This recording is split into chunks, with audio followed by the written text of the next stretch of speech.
From the creator of My Big Sister, Stranger Games, comes Redbow, an adventure, story-based game published by Ratalaika Games. This title was released on January 17th for Nintendo Switch and will be available on Steam soon. Redbow took 2 short sittings to complete, so this review will be a big spoiler. Stranger Games is a one-person development team, so if this title intrigues you in the very least, use your gold coins for this $5 title to support future endeavors.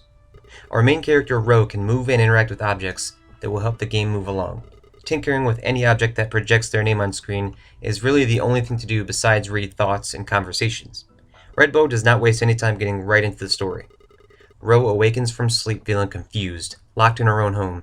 As she ventures outside, she meets darkly characters to realize this may not be real life. This is one of my first story-driven games that surrounds mostly dialogue over actual gameplay. Ro's story revolves around possibly living in a nightmare, being stuck in purgatory, or her own personal hell. One character stated it was purgatory, but when she wakes up in her bed multiple times, it feels like the repetitious movie Groundhog Day, so that makes me think it's her own hell.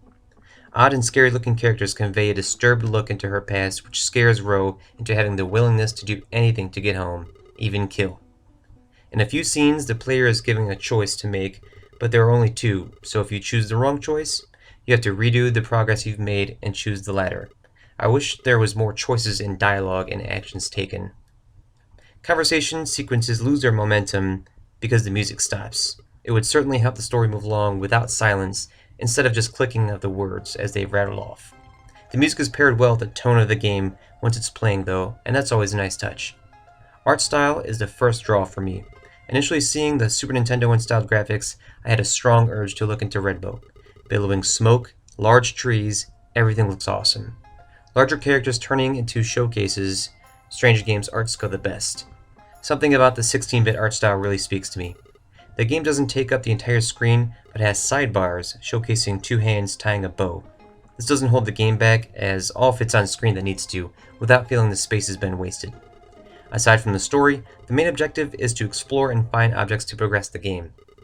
Controls are simple, so once near any object and the name pops up, hit A to interact with it. Check every nook and toilet for the key to unlock the door. Move with the joystick and hold B to run. These simple controls were a surprise joy when I found out Ro could die and the game restarts without saving.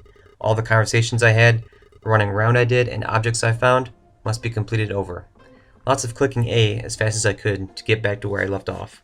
At first, I thought the game would be different if I had to restart, but alas, that is not the case. As I stated prior, it's a short game, so going through all the motions again didn't take long, but a pain nonetheless.